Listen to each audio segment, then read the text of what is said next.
जहां देर रात बीपीएससी मामले को लेकर अनशन पर बैठे प्रशांत किशोर को पुलिस ने हिरासत में ले लिया। देर रात पटना पुलिस गांधी मैदान में प्रदर्शन वाली जगह पर पहुंची। इस दौरान पुलिस और प्रशांत किशोर के समर्थकों के बीच कहासुनी भी हुई, लेकिन कुछ ही देर में पुलिस ने पहले तो प्रशांत किशोर के समर्थकों को वहां से हटाया, उसके बाद प्रशांत किशोर को हिरासत में ले लिया है। पुलिस प्रशांत किशोर को गांधी मैदान से एम्बुलेंस में बैठाकर ले गई है और इसके साथ ही पुलिस ने वहां रखे गद्दे कंबलों को भी इकट्ठा किया और एक गाड़ी में लाद कर ले गई। प्रशांत किशोर बीपीएससी मामले को लेकर 4 दिनों से अनशन पर बैठे थे।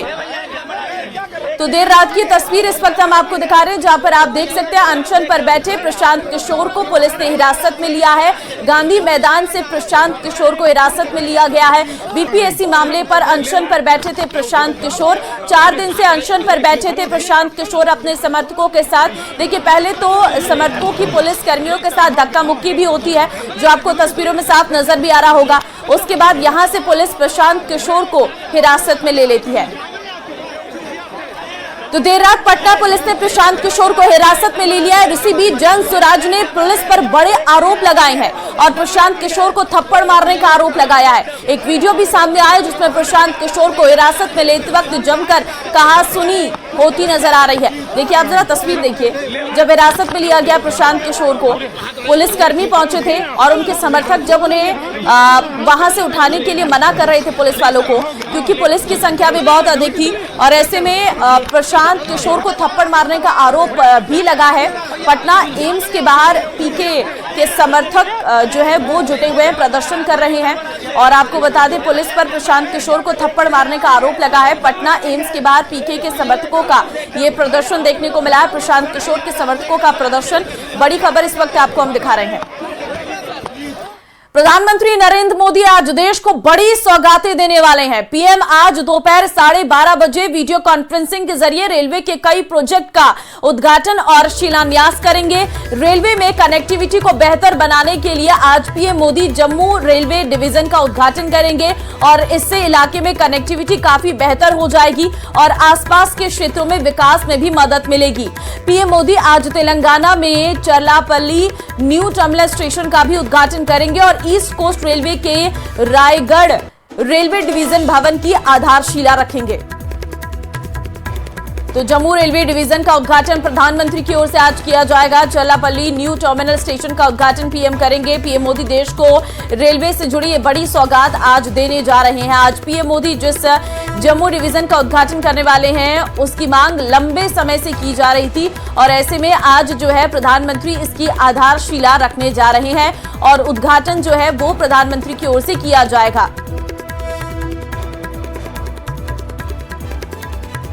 तो आज पीएम मोदी जिस जम्मू रेलवे डिवीजन का उद्घाटन करने वाले हैं, उसकी मांग जो है वो लंबे समय से की जा रही थी। जम्मू रेलवे डिवीजन में बेहतरीन इंजीनियरिंग का कमाल दिखा है। जम्मू रेलवे मंडल में अंजी खड्ड पर बना देश का पहला केबल रेल ब्रिज और कोरी में चिनाब नदी पर दुनिया का सबसे ऊंचा पुल शामिल है।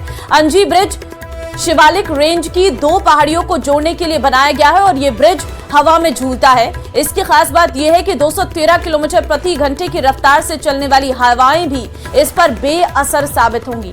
तो हम उसकी एक झलक आपको दिखा रहे हैं। ये है वो ओवरब्रिज जिसका आज प्रधानमंत्री उद्घाटन करने वाले हैं। देखिए, बेहतरीन इंजीनियरिंग का कमाल यहां पर देखने को मिला है। अंजी खड्ड पर बना देश का पहला केबल रेल ब्रिज ये है।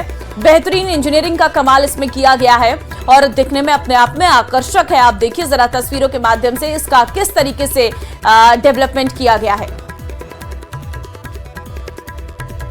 इस वक्त तस्वीरों में आप देख रहे हैं भारतीय रेल का एक और इंजीनियरिंग मार्वल, जो कि भारतीय रेल का इकलौता केबल ब्रिज है।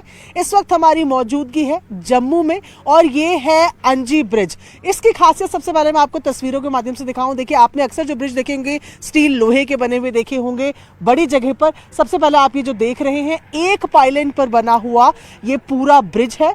96 केबल्स के साथ इसको तैयार किया गया है। ये ब्रिज ब्रिज जो है इसकी अगर खासियत की बात करें तो आप देखेंगे आसपास जिस तरीके की ज्योग्राफिकल कंडीशंस है उसके हिसाब से इसको तैयार किया गया है। आईआईटी रुड़की ने इस जगह के आसपास तकरीबन 350 किलोमीटर की रिसर्च की, वहां पर किस तरीके से भूकंप की स्थिति बनी रहती है, उसके बाद इसे सिस्मिक 5 जोन के हिसाब से तैयार किया गया है, जबकि ये सिस्मिक 4 जोन है।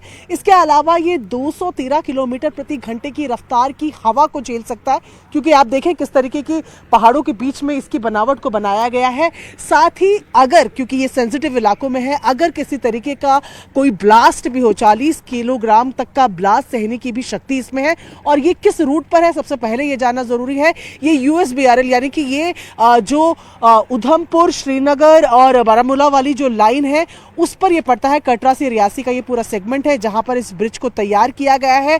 ये ब्रिज उस महत्वाकांक्षी प्रोजेक्ट का हिस्सा है जो रेल लाइन के माध्यम से पूरे भारत को एक तरीके से जोड़ेगा, यानी कि कश्मीर से कन्याकुमारी को जोड़ेगा, उसका ये हिस्सा है। और यहां इस पूरे रूट की अगर बात की जाए, जो ये यूएसबीआरएल का पूरा रूट है उसमें बताया जा रहा है कि 36 तो टनल बने हुए हैं और उसके साथ ही पूरे रूट का जो पूरा 120 किलोमीटर के लगभग पूरा हिस्सा है वो केवल इन तरीके के टनल्स से ही बना हुआ है। और ऐसे में ये जो एक ब्रिज है वो जाहिर तौर पर यहाँ के लोगों की ज़रूरतों के लिए तो ठीक होगा ही, क्योंकि यहाँ के लोगों के पास पहले कोई कनेक्टिविटी नहीं थी और जम्मू और कश्मीर को जोड़ने के लिए हाईवे या सीधा एयर का ही जो सहारा होता था। और जब बर्फ पड़ती थी तो हाईवेज काम नहीं करते थे, ऐसे में कनेक्टिविटी खराब हो जाती थी। ऐसे में ये रेलवे लाइन जो यहाँ से बिछ गई है ये अब लोगों के लिए बहुत रियायत रहेगी। जम्मू डिवीजन का ये पार्ट अंजी ब्रिज का ये जो हिस्सा हम आपको दिखा रहे हैं अंजी ब्रिज में जहां पर हम मौजूद हैं, एक और अपने आप में इंजीनियरिंग मार्वल है, खास तौर पर भारतीय रेलवे के हिसाब से। तो यूपी के प्रयागराज में हो रहे महाकुंभ को लेकर ऑल इंडिया मुस्लिम जमात ने बड़ा दावा किया है। ऑल इंडिया मुस्लिम जमात के राष्ट्रीय अध्यक्ष मौलाना शहाबुद्दीन रजवी ने कहा है कि कुंभ के मेले की जहां तैयारियां की जा रही हैं वो जमीन वक्फ की है। उन्होंने कहा कि कुंभ मेला क्षेत्र की लगभग 55 बीघा जमीन को वक्फ का बताया है और इसके साथ ही उन्होंने यह भी कहा है कि मुसलमानों ने बड़ा दिल दिखाते हुए कोई आपत्ति नहीं की है। सुनिए। प्रयागराज के जो मुसलमान हैं उनमें से एक सरताज नाम के हैं, उन्होंने इस बात की जानकारी दी और कहा, एलानिया तौर पर इस बात को कहा कि जो जमीन है, जिस जमीन पर, जमीन के बहुत सारे हिस्से पर जो शामियाने तंबू वगैरह लगाए गए हैं, इंतजाम किए गए हैं, मेला लग रहा है, ये वक्फ की जमीन है और वहां के मुसलमानों की जमीन है। मगर दरियादिली देखिए मुसलमानों की कि मुसलमानों ने कुंभ के मेले की तैयारियां, शामियाने और पिंडाल, रोड और सड़कें और फलंजों पर कभी मना नहीं किया कि यहां पे मत लगाइए। तंगदिली देखिए अखाड़ा परिषद के लोगों की कि वो लोग जो है वो मुसलमानों के प्रवेश पर वहां पे ठेला लगाने, खोंचा लगाने से भी मना कर रहे हैं कि वहां कोई भी मुसलमान एंट्री नहीं करेगा। बड़ा दिल दिखाते हुए मुसलमानों ने इस तमाम व्यवस्था को कायम रखने के लिए कोई भी आपत्ति नहीं की और 55 बीघे की जमीन पर जो वक्फ जमीन है वो जमीन पर कुंभ मेला लग रहा है। मौलाना शहाबुद्दीन रजवी के बयान पर संतों ने तीखा विरोध किया है। संतों ने उन्हें किसी अच्छी जगह से इलाज कराने की सलाह दी है। सुनिए। उनकी मानसिक स्थिति सही नहीं है, उनको किसी अच्छी जगह पे इलाज करना चाहिए। और मैं ये कहूंगा हमारे यहाँ बड़े बड़े ऋषि महर्षि आए हैं, उनसे अपना इलाज कराइए।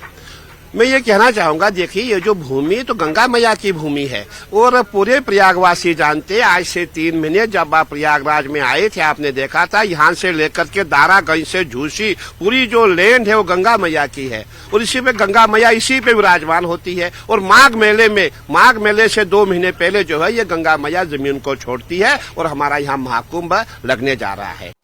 जिस तरह का बयान मैंने देखा, निसंदेह मैं देखकर आश्चर्यचकित हूँ और थोड़ा सा चिंतित हूं ये सोचकर कि ये जमीन हमारी, वो जमीन हमारी।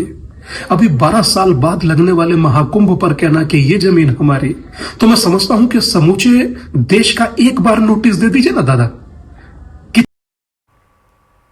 महाकुंभ पर वक्फ के दावे पर जहां घमासान मचा हुआ है, वहीं समाजवादी पार्टी नेताओं के बयान ने तूल पकड़ लिया है। एक ओर सपा सांसद वीरेंद्र सिंह तो दूसरी ओर सपा विधायक ओम प्रकाश सिंह, दोनों का कहना है कि कुंभ स्नान क्यों करें, मरना है क्या। साथ ही व्यवस्था पर भी सवाल उठा रहे हैं, जिस पर बीजेपी ने पलटवार किया है। ये रिपोर्ट देखिए।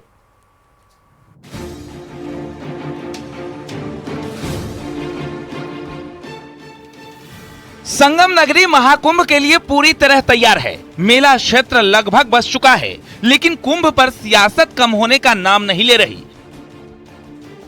एक सपा सांसद ठंड में महाकुंभ में कौन नहाने जाएगा कहकर कुंभ जाने से इनकार कर रहे हैं, तो उनके विधायक कहते हैं कि कुंभ नहाकर मरे आदमी, पानी खराब, व्यवस्था खराब।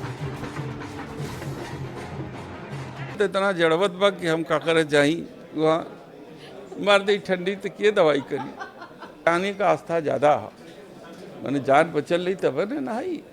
आम आदमी से पूछते नहीं, कुंभ नहाइए, कुंभ नहा के मरे आदमी, पानी खराब, व्यवस्था खराब, पैसा सब लूटा जा रहा है और कोई व्यवस्था नहीं है। यानी समाजवादी पार्टी इतने बड़े आयोजन की व्यवस्था पर सवाल उठा रही है। हालांकि विधायक सांसद ही नहीं बल्कि अखिलेश यादव भी इस पर सवाल उठा चुके हैं, लेकिन सरकार का कहना है कि जिसकी जैसी भावना हो। लेकिन इस बार 50 करोड़ श्रद्धालु महाकुंभ में डुबकी लगाएंगे।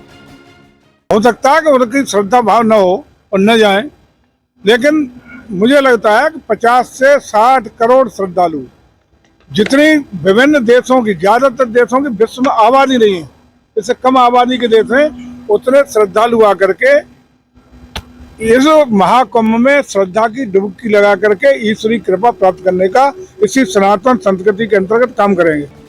सरकार की तैयारी पूरी है, लेकिन जिस व्यवस्था पर समाजवादी पार्टी के नेता सवाल उठा रहे हैं वो कितनी मजबूत और सुरक्षित है, खुद प्रदेश के डीजीपी से सुनिए।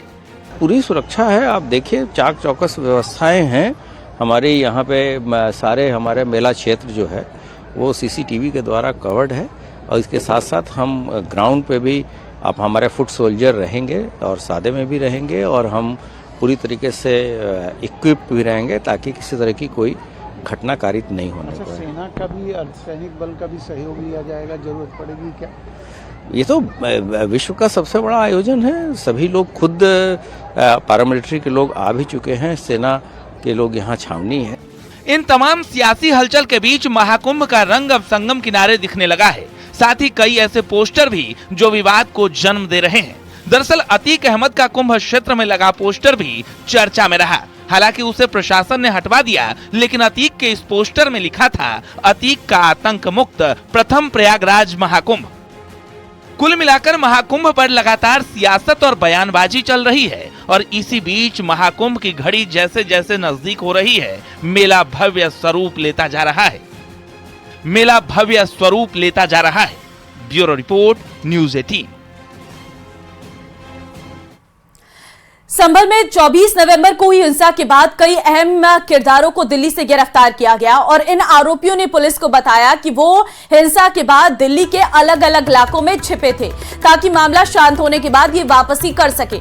दिल्ली के बाटला हाउस इलाके से पहली गिरफ्तारी अदनान की हुई थी जो हिंसा में शामिल था। उसके बाद दूसरी गिरफ्तारी शाहजेब नाम के आरोपी की हुई जिस पर संभल के एसपी के ऊपर फायरिंग करने का आरोप था और उसकी लोकेशन भी जहांगीरपुरी और लक्ष्मी नगर में मिली थी। वो पुलिस की दबिश के बाद बचने के लिए संभल में सरेंडर करने के लिए आया था और लेकिन पुलिस ने उससे पहले ही उसे दबोच लिया। तीसरा आरोपी सलीम नॉर्थ ईस्ट दिल्ली के सीलमपुर इलाके से पकड़ा गया। वो यहां मजदूरी कर अपना गुजारा कर रहा था।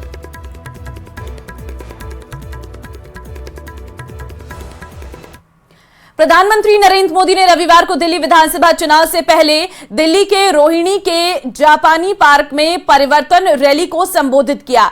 इस दौरान पीएम मोदी ने उम्मीद जताई कि दिल्ली में इस बार कमल खिलेगा। प्रधानमंत्री मोदी ने दिल्ली की आम आदमी पार्टी सरकार पर निशाना साधा और उसे दिल्ली के लिए आपदा बताया। पीएम मोदी ने यह भी कहा कि दिल्ली का विकास सिर्फ बीजेपी ही कर सकती है। देखिए रिपोर्ट। जब दिल्ली के लोग ऑक्सीजन और दवाओं के लिए भटक रहे थे, तब इन लोगों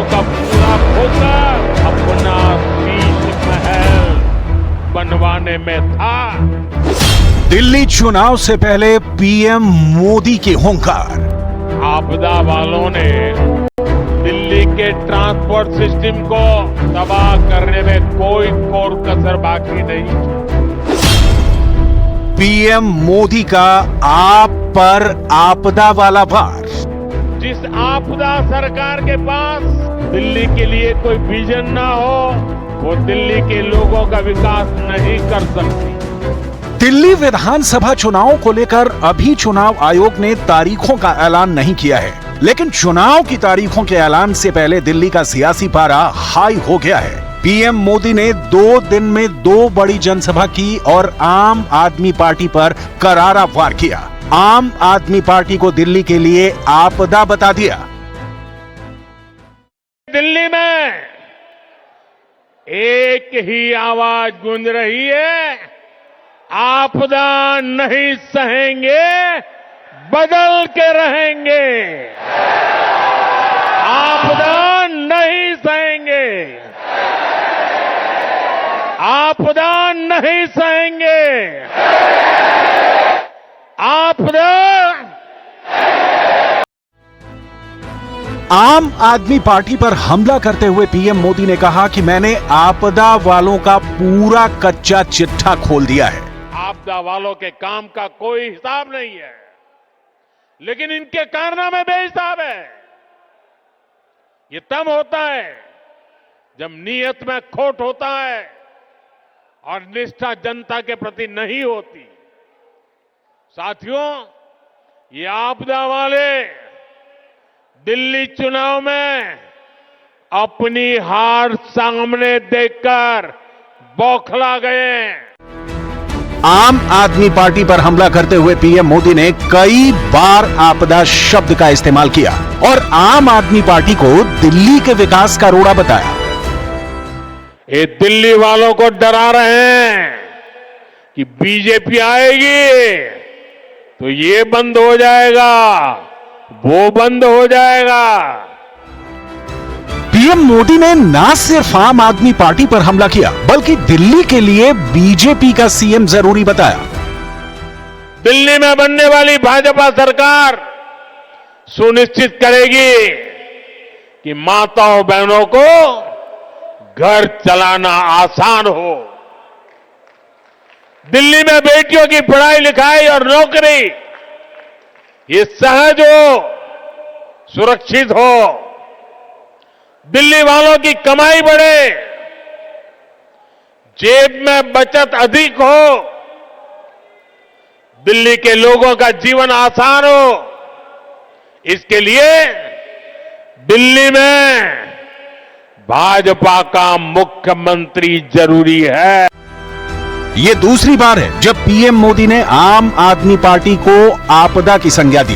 2 दिन पहले दिल्ली के अशोक विहार में रैली को संबोधित करते हुए उन्होंने आम आदमी पार्टी को आड़े हाथों लिया था।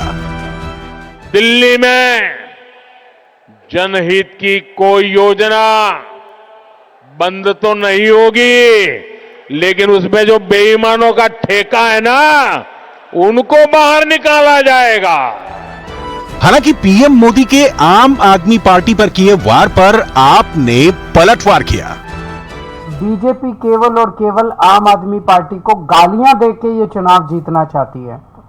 हम लोगों को बता रहे हैं कि 10 साल में हमने ये काम किए, आने वाले 5 साल में ये काम करेंगे, हमें हमारे कामों के बल पे वोट दो। और बीजेपी कह रही है हमने इतनी गालियां दी 10 साल में, आने वाले 5 साल में और अच्छी अच्छी गालियां देंगे केजरीवाल को, हमें गालियों के नाम पे वोट दो। दिल्ली में चुनाव से पहले बीजेपी और आम आदमी पार्टी के बीच सियासी लकीरें खिंच गई हैं। प्रचार धुआंधार हो रहा है, दावे दमदार हो रहे हैं, पोस्टर बनाम पोस्टर जारी हो रहे हैं और एक दूसरे पर हमले भी धमाकेदार हो रहे हैं।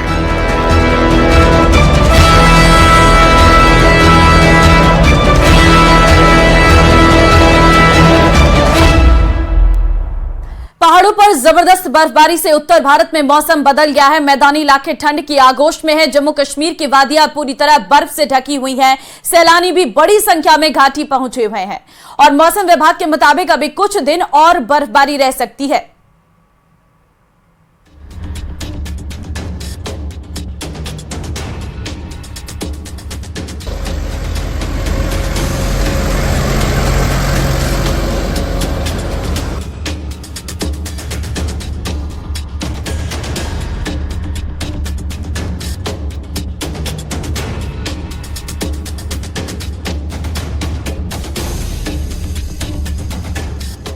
दिसंबर जाने के बाद जनवरी में भी पहाड़ों पर बर्फबारी लगातार जारी है, जिससे वादियां पूरी तरह सफेद हैं। बर्फबारी की वजह से रास्ते भी बंद हैं, जिससे लोगों को परेशानी से दो चार भी होना पड़ रहा है। जम्मू कश्मीर के डोडा में भारी बर्फबारी हुई है, जिससे कई फीट बर्फ की परत दिखाई दे रही है। जहां बर्फबारी ने घाटी की सुंदरता में चार चांद लगा दिए हैं, तो वहीं बर्फबारी मुश्किल भी खड़ी कर रही है। जम्मू कश्मीर के तंगमर्ग में बर्फ की सफेद चादर से पहाड़ ढक गए हैं। रुई की फाहे जैसी बर्फ के साथ सैलानियों की मस्ती जारी है। कश्मीर की वादी में सैलानी खूब मजे करते हुए दिखाई दे रहे हैं। विजुअल्स के थ्रू हम आपको दिखाएंगे कि कितने खूबसूरत है गुलमर्ग, और जो रास्ता टांगमर्ग से लेके गुलमर्ग तक का है वो कितना खूबसूरत दिखता है। ये है गुलमर्ग रोड, आप देख सकते हैं दोनों तरफ से बर्फ है। इस वक्त भी टांगमर्ग से गुलमर्ग का जो रोड है ये बहुत ही हसीन नज़ारा पेश करता है। इर्द गिर्द लश ग्रीन फॉरेस्ट्स हैं, ये देवदार और पाइन के पेड़ हैं, और जब इन पे बर्फ गिरती है तो एक अलग ही नज़ारा पेश करता है ये एरिया। जब यहाँ पे टूरिस्ट आते हैं वो खुशी से फूले नहीं समाते हैं, क्योंकि ये जगह ही ऐसी है। पुंछ में भीषण बर्फबारी के बाद कई रास्ते बंद हैं और कई लोगों के रास्ते में फंसे होने की भी खबर है। सड़कों पर कई फीट तक बर्फ की मोटी परत जम चुकी है। रास्ता खोलने का काम जारी है। मशीनों की मदद से सड़कों पर जमी बर्फ को हटाया जा रहा है। जम्मू कश्मीर के गुलमर्ग में भी चारों तरफ बर्फ ही बर्फ नजर आ रही है। घर, पेड़, रास्ते बर्फ की आगोश में हैं। कुपवाड़ा में जोरदार बर्फबारी से यहाँ की सूरत ही बदल गई है।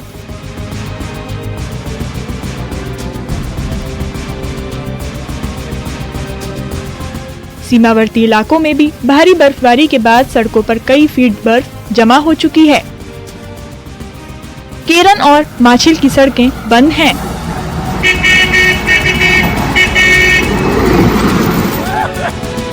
जम्मू कश्मीर के भद्रवाह की ये तस्वीरें हैं, जहां तक नजर जाएगी सिर्फ बर्फ ही बर्फ दिखेगी। यहाँ बड़ी संख्या में सैलानी पहुँचे हैं, जो बर्फबारी का लुत्फ ले रहे हैं।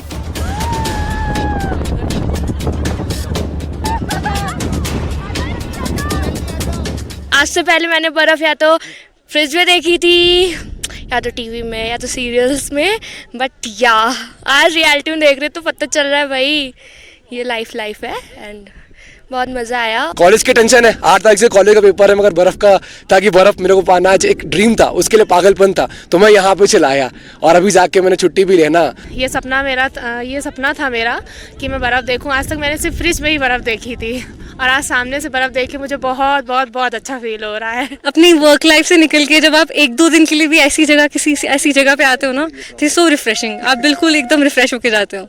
And this is once in life time experience for each one of us. This is so beautiful. Himachal Pradesh के लाहौल स्पीति में भीषण बर्फबारी हुई है। मौसम विभाग ने प्रदेश के ऊपरी इलाकों में बर्फबारी की संभावना जताई है। 7 जनवरी तक अलर्ट जारी किया गया है। बर्फबारी की वजह से पहाड़ों में शीतलहर चल रही है, जिससे तापमान में भारी गिरावट आ रही है। Bureau report, news 18।